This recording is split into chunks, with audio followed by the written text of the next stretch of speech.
The year my wife, Iris, landed a coveted residency slot in G City. It came with a family sponsorship, a spot for her spouse and child to come with her. Everyone assumed she'd give that spot to me and our son. We'd been married for 5 years, and she'd always promised to give our child the best education possible. But on the day the official list was posted, the family members sponsored on her residency were her ex-husband and his son. His son is about to apply for college. He needs this residency status more urgently than you do, Iris said. Our son is only in elementary school, she argued. Waiting a few years won't make a difference. So, she got me an application for the points-based residency program instead. She promised, as soon as his son is done with college applications, I'll take care of yours. But 6 months later, I emigrated to Paris with my son. The next time we spoke, Iris saw my son's Europe passport and had a complete breakdown. How could you not wait for me? We were supposed to be a family, to be together. I saw the residency sponsorship list during my lunch break at work. A coworker had posted the link in our group chat, congratulating Iris on finally landing a cushy government job.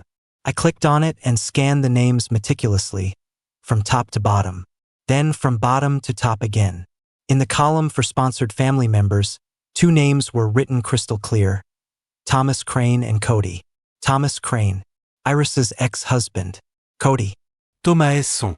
my son, Sam, wasn't on the list. I wasn't on the list. Blood rushed to my head, and my ears started ringing.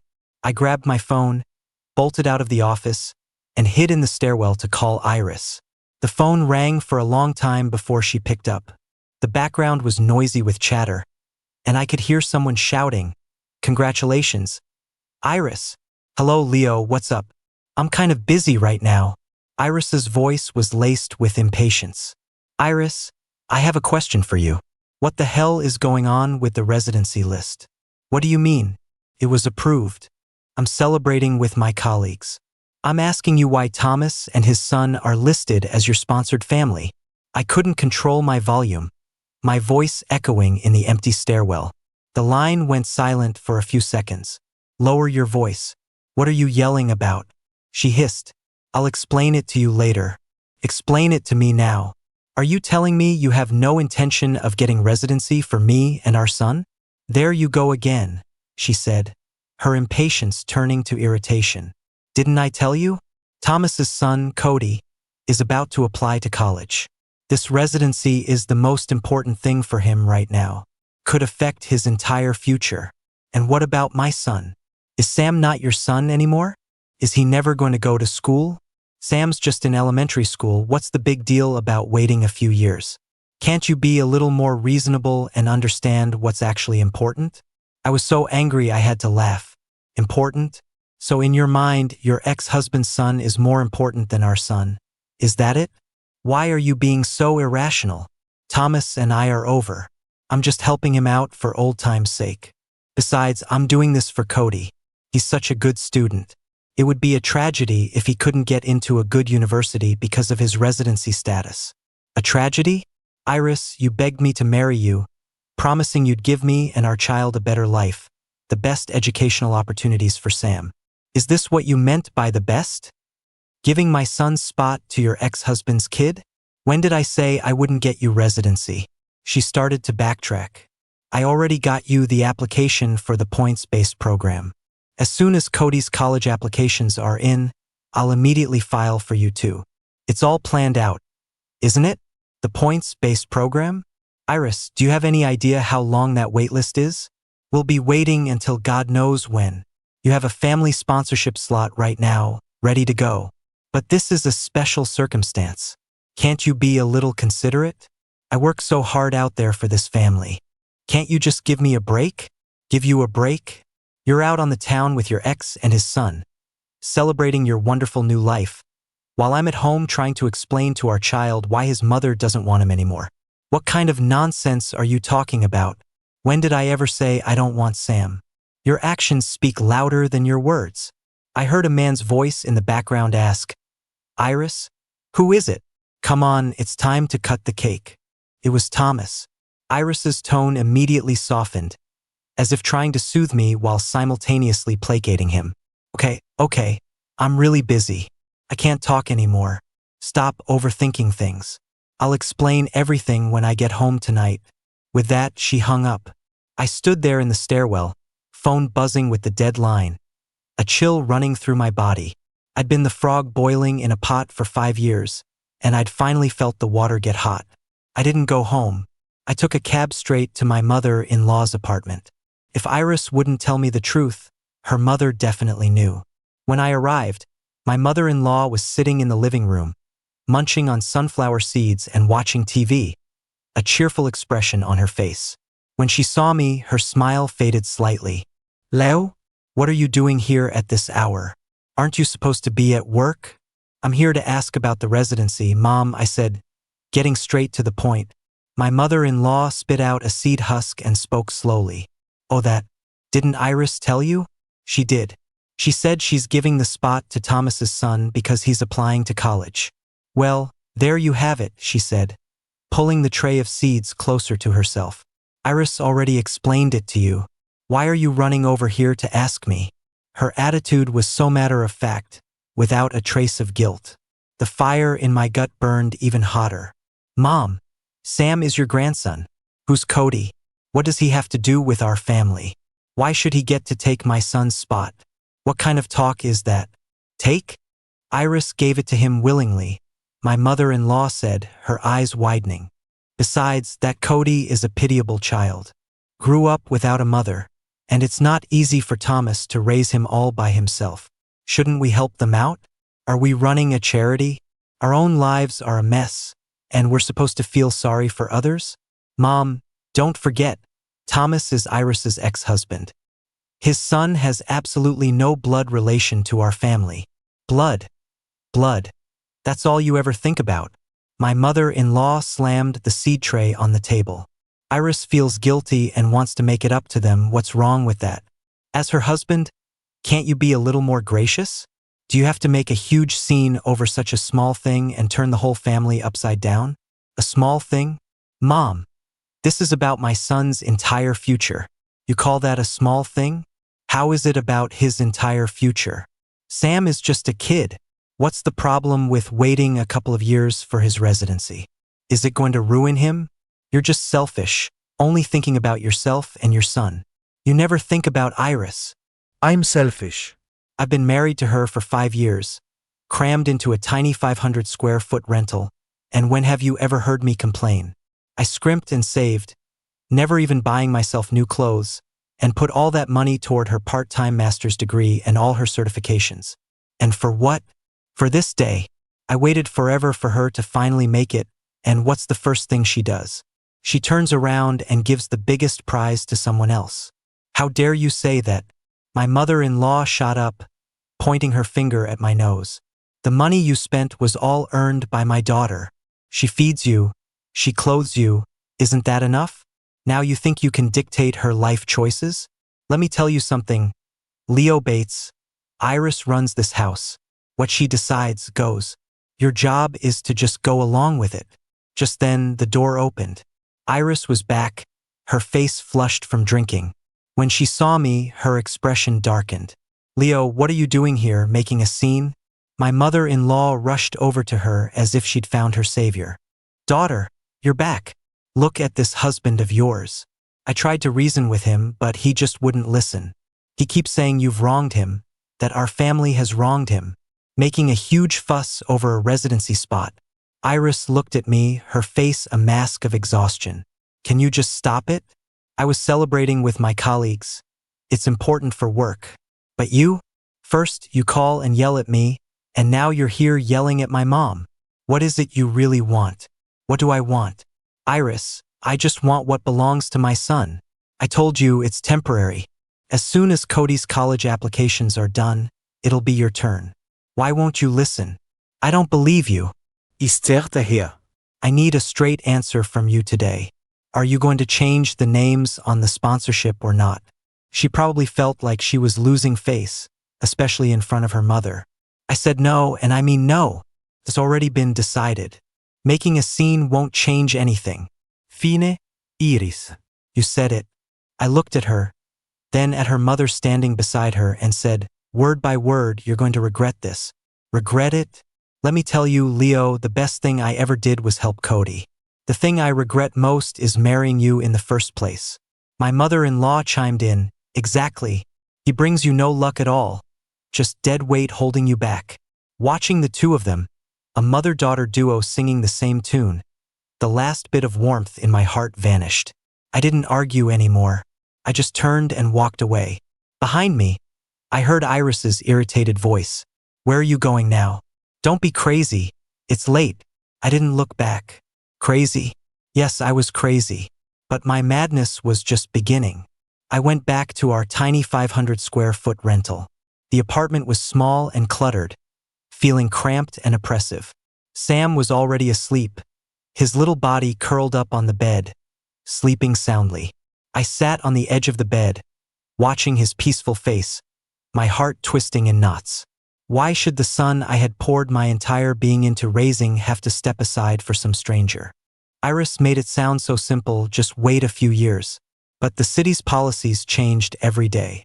Who knew what things would be like in a few years? What if she just threw up her hands and said it was impossible? Then my son and I would be tethered to her in this city forever, permanent outsiders. No, I absolutely could not let that happen. I opened my laptop and started doing research.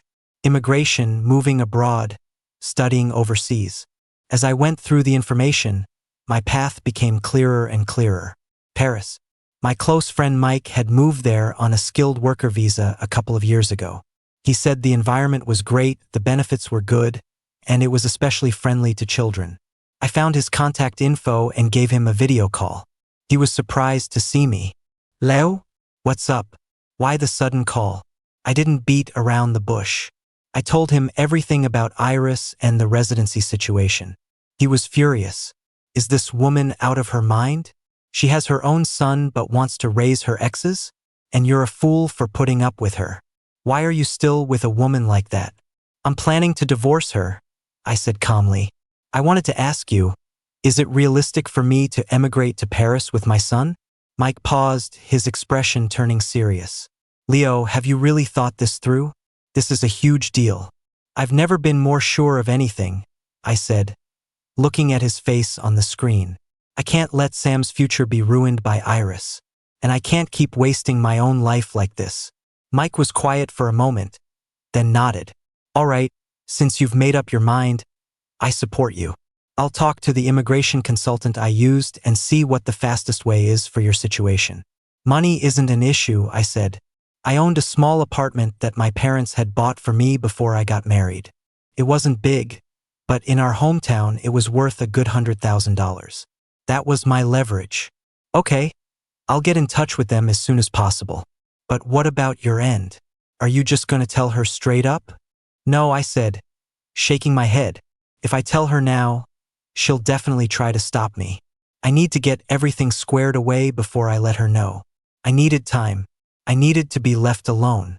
The next day, Iris didn't come home. She sent a text saying her mom was sick from the stress I'd caused, and she had to stay with her at the hospital.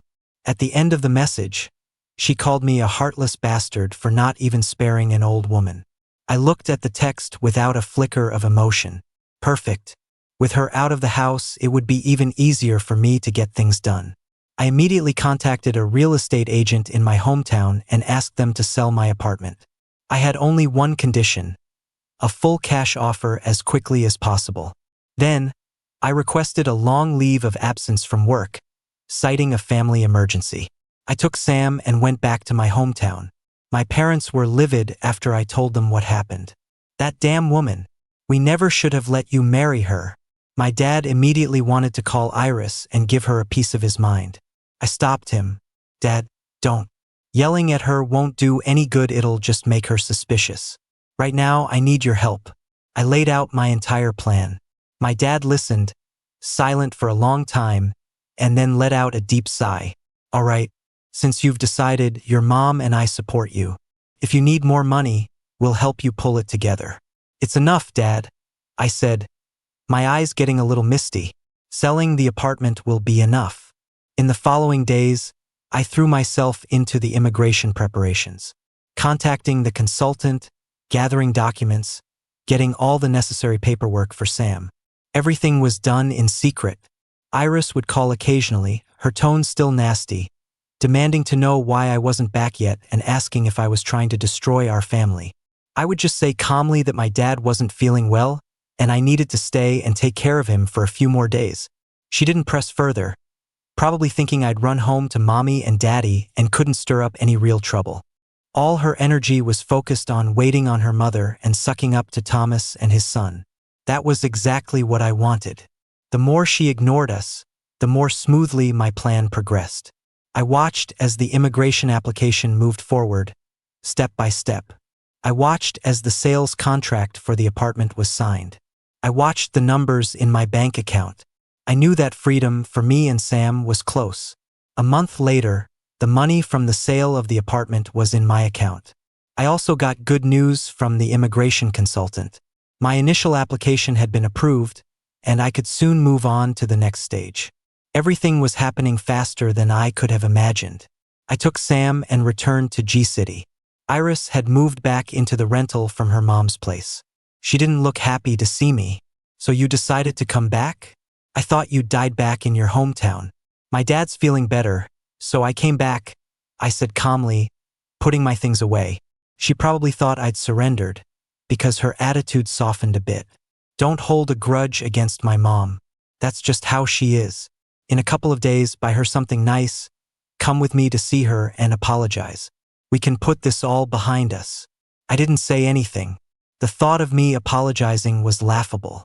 "By the way, did you fill out the application for the points-based residency? Fill it out and submit it. The sooner you get in line, the better," she added. I took the crumpled application form out of my bag, smoothed it out, and placed it in front of her. "I don't know how to fill it out. You do it for me." She looked at my obedient demeanor, very satisfied. "Fine, leave it. I'll take care of it in the next few days." She thought I had caved. She thought that as long as she dangled a vague, distant promise in front of me, I would go back to being the same devoted, uncomplaining good husband who managed the household. She had no idea that all my compliance was just an act to lower her guard. For the next few weeks, I played the part of the perfect, repentant husband. I cooked dinner and waited for her to come home every day. When she complained about how hard work was, I'd give her shoulder and back massages. When she talked about how hard Thomas's son, Cody, was studying and how much potential he had, I just listened quietly. My submissiveness made Iris drop her guard completely. She started staying out more and more, sometimes saying it was overtime at work, other times that she was with clients. But most of the time, I knew she was at Thomas's. Thomas seemed to be enjoying this arrangement, too. He frequently posted vague, suggestive things on his social media feed. A picture of a lavish dinner, captioned, "The familiar taste, so good."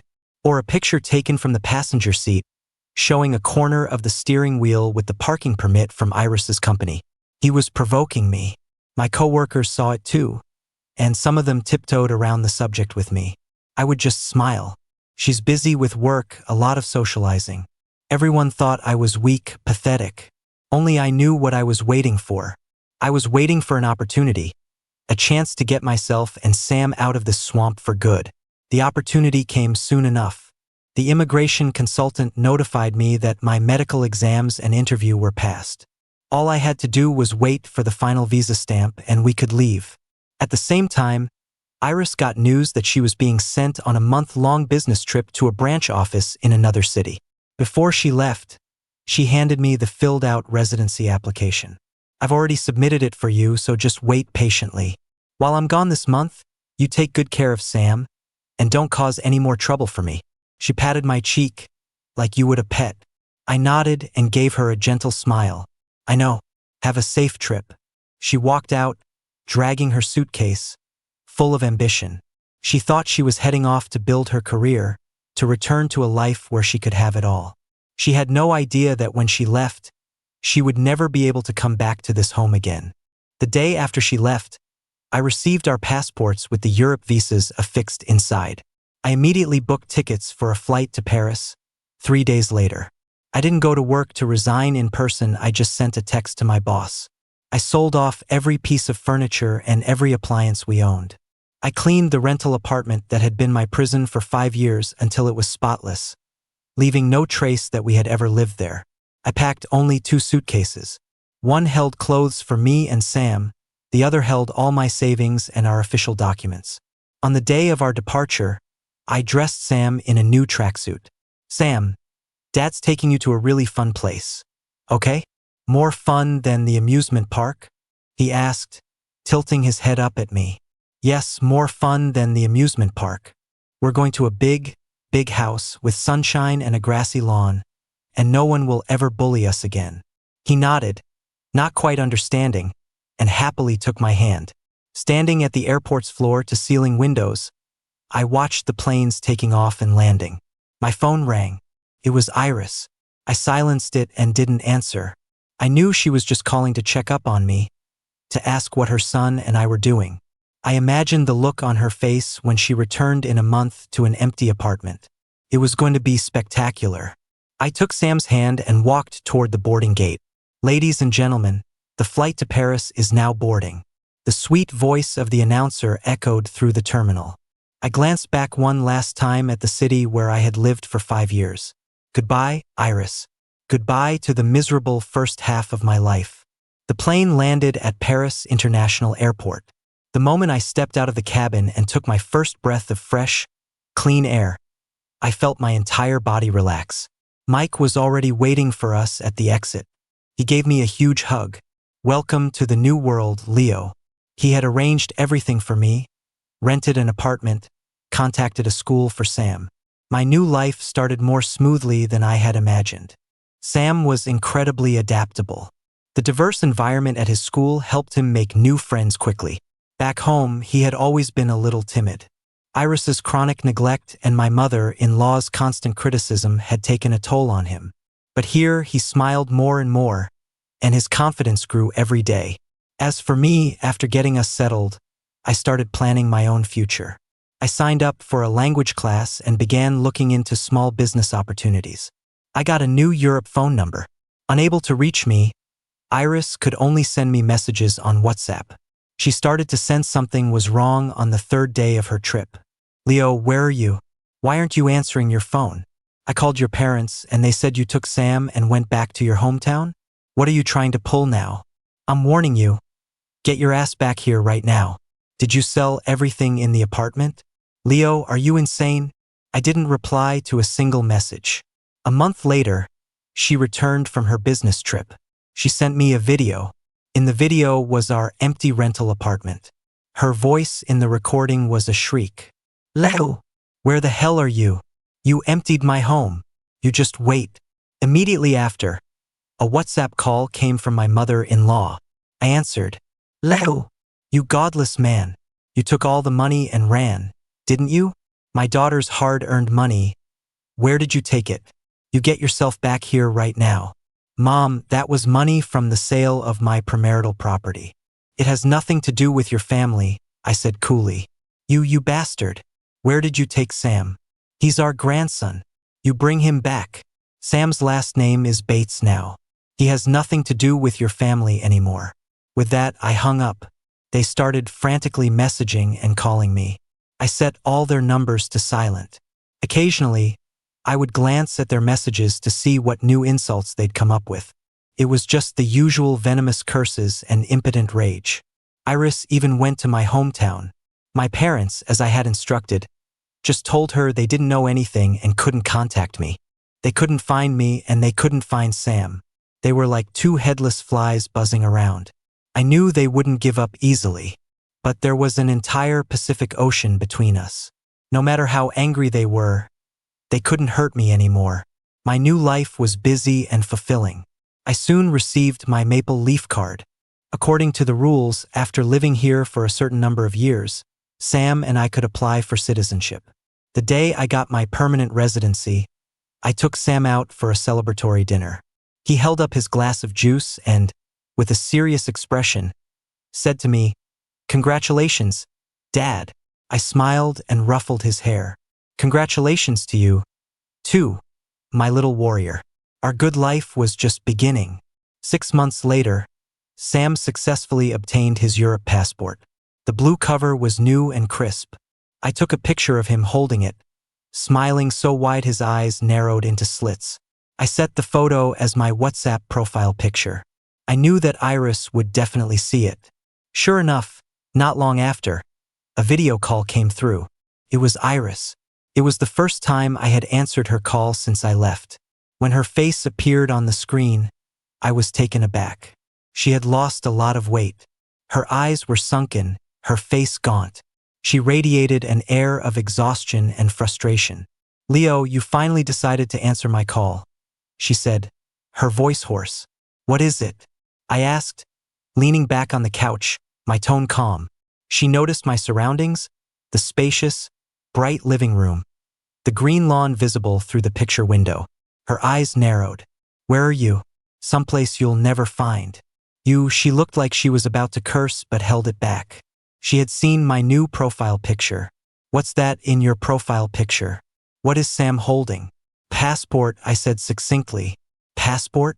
What passport? Is he going on a trip? Where are you taking him?" she asked in a rapid-fire burst. I didn't say anything. I just called Sam over. "Sam, show mommy your new passport." Sam was a little shy, but he obediently held the passport up to the camera, opening it to the page with his photo and name. "Canada," Sam said, pronouncing the country's name in the English he had just learned. Iris's eyes were glued to the screen, the color draining from her face. "Canada, a passport? What is this?" "Leo, what the hell is going on?" She finally broke down, screaming at the screen. "It's exactly what it looks like," I said. "Sam and I have emigrated." "Emigrated?" She looked as if she'd heard something from a fantasy novel. Impossible. "How could you possibly emigrate? The money? Where did you get the money?" "I sold the apartment my parents bought me." "You?" She was so angry she was speechless. It took her a moment to force out the words. "How could you not wait for me? We agreed, didn't we? After Cody's college applications were done, I was going to get you residency. How could you not wait for me?" I laughed. A long, loud laugh. "Wait for you? Iris, what was I supposed to wait for? For you to benevolently grant me a spot on the points-based waiting list? Or for you to build a happy little family with Thomas and his son, and then turn around and take pity on me and my son? That's not true. I have nothing to do with Thomas," she frantically argued. "Whether you do or not, you know the truth in your own heart. The moment you chose to gamble with my son's future for the sake of his son, you should have known this day would come. It was just temporary. Sam is still young, he could afford to wait," she repeated, still clinging to the same excuse. "He couldn't afford to wait, and neither could I. Iris, you never once asked me what I wanted, you just made decisions for me. Well, now I've made a decision for myself and for my son. This is a betrayal. We're supposed to be a family. You promised we would always be together," she shrieked. "A family?" I stopped smiling. "The moment you gave that residency sponsorship to Thomas's son, this family was already broken. Leo, you come back here. You give me back my son," she screamed, slamming her hand on a table. "That's impossible." I pulled Sam into my arms and said to the camera, "Listen to me, Iris. From this day forward, I, Leo Bates, and my son, Sam Bates, have absolutely nothing to do with you or your family. You can go back to your ex-husband, and you can spend the rest of your life with that son of yours who shares none of your blood." With that, I hung up, and then I blocked her. The world was finally, completely quiet. Iris's breakdown was just the beginning of her tragedy. After I blocked her, I never received another message from her. But my friend Mike, back in the States, became my personal news correspondent. The first bombshell was that the story of Iris giving the family sponsorship to her ex-husband's son had been leaked online. The whistleblower was a former coworker of mine who had never approved of Iris's actions. She compiled screenshots of the official residency list, photos of me and Sam living in our tiny rental, and the pictures Thomas had posted on his feed, and wrote a long, detailed post. In the article, she portrayed me as a long-suffering, devoted husband who sacrificed everything for his wife's career, only to be ruthlessly betrayed. Iris was painted as a heartless social climber, a modern-day villain who abandoned her own flesh and blood for her ex-husband and stepson. This kind of explosive family drama immediately ignited the fury of netizens. The article was shared wildly, and the comments section was filled with people cursing Iris out. Disgusting. She abandoned her own son to raise someone else's? Is this woman sick in the head? Isn't this just a classic gold digger? She used her husband's family to get ahead, and the second she got power, she turned on them. That ex-husband, Thomas, is no good either. He knew she was married with a family and still went after her. What a scumbag. Someone find them. These kinds of trashy people deserve to be cancelled. The scandal blew up, and even Iris's employer couldn't ignore it. The dream job, her iron rice bowl, was snatched away before she could even get comfortable. The company fired her, citing personal misconduct causing severe negative social impact. With her job gone, her residency status was, of course, revoked. When Mike told me this over the phone, he was laughing so hard he could barely breathe. You should have seen her, Leo. She looked like a stray dog. She went to her company to cause a scene, claiming she was framed, but the HR director just chewed her out and had her thrown out. Her ex, Thomas, and his son, Cody, lost their residency status too. Because of the whole mess, Cody bombed his college entrance exams and only got into some third-rate college. Thomas fights with Iris every day, blaming her for being useless and not even being able to keep her job. I listened quietly, feeling nothing. She brought it all on herself. If she hadn't been so selfish, so greedy, and had just honestly given the residency to me and Sam, she would still be the promising, successful professional with a bright future. But she chose the stupidest path possible. Oh, and by the way, your ex-mother-in-law, Mike added, heard her daughter got fired and lost her residency, and the shock of it all caused her to have a stroke. They saved her, but she's now paralyzed on one side of her body and can barely speak. So now Iris has no job, no money, and has to take care of a paralyzed mother. She's completely overwhelmed. And Thomas, seeing her downfall, wants nothing to do with her. They fight constantly about medical bills. I heard they're about to break up. It's true what they say. When you're down, everyone kicks you. I sighed. When she and her mother ganged up on me, they were so arrogant. Now karma has come for them. I looked out the window at the blue Paris sky and just felt incredibly fortunate. Thank God I got out when I did. Thank God I didn't waste the rest of my life in that pit of mud. The drama between Iris and Thomas ended faster and more violently than I had imagined. After Iris was fired and her mother was paralyzed, Thomas finally showed his true colors. He took what little money Iris had left and disappeared. Iris couldn't find him. She was left alone to care for her invalid mother, surviving on odd jobs. Mike said she probably hated me with a passion. She told anyone who would listen that I was a venomous husband who stole all her money and ruined her family. But no one believed her anymore. To everyone in her life, she was just a joke. Thomas's fate, however, was even more dramatic. You know those 2 apartments he supposedly owned in his hometown? The ones Iris had helped him pay for as compensation? Well, shortly after he vanished, the truth came out. Those 2 apartments weren't his at all. He had acquired them through a marriage scam with his supposed ex-wife.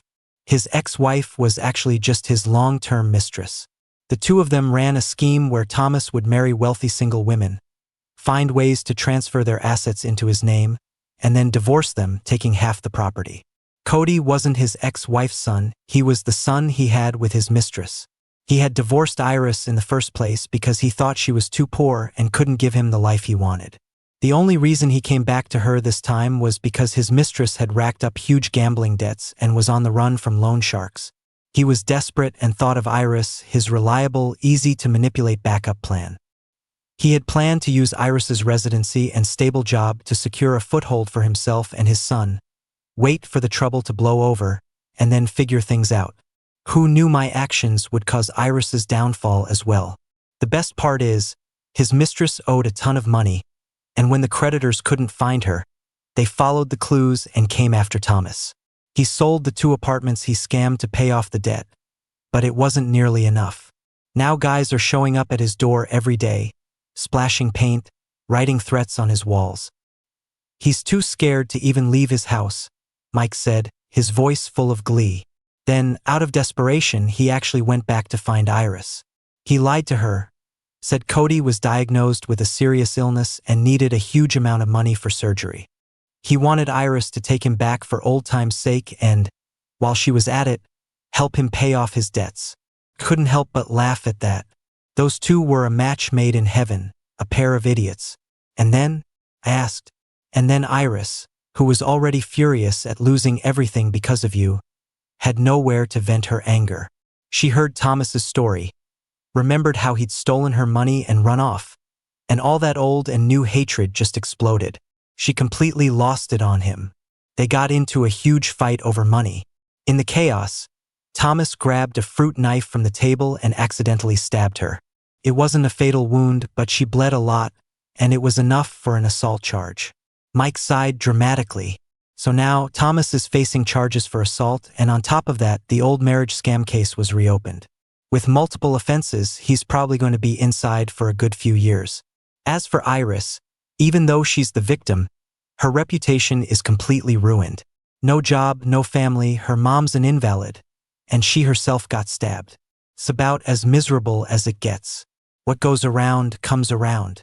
Karma's a bitch, huh? I listened quietly, my heart as still as a calm lake. I wasn't surprised at all by their downfall. One was supremely selfish, the other endlessly greedy. People like them, even without my intervention, would have eventually ruined their own lives for one reason or another. I was just the one who pressed the fast-forward button.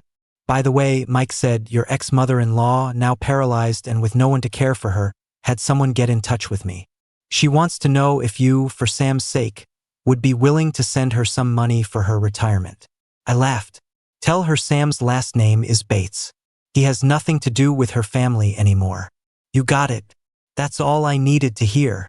After hanging up, I walked out of the cafe. The Paris evening sky was a canvas painted with the colors of sunset, breathtakingly beautiful. Sam's school was just around the corner. It was almost time for him to get out. I leaned against my car, watching the people come and go, a relaxed smile on my face. The cage that once trapped me had been broken by my own hands. The people who once hurt me had all received their just deserts. And I, at last, could take my child and breathe freely under the foreign sun, beginning our new, beautiful life. In the distance, the school bell rang. A crowd of children in school uniforms poured out of the gates, laughing and shouting. I spotted my Sam right away. He was running at the front of the pack, backpack bouncing, and when he saw me, he waved his arms and came flying toward me. Dad! His voice was clear and bright, full of joy. I opened my arms and caught him securely. Did you have a good day at school? Yes, he said, burying his head in my chest and nodding enthusiastically. I took his hand, and we walked toward our car. Dad, what are we having for dinner tonight? Whatever you want. I want your braised pork belly. Okay, we'll make it as soon as we get home.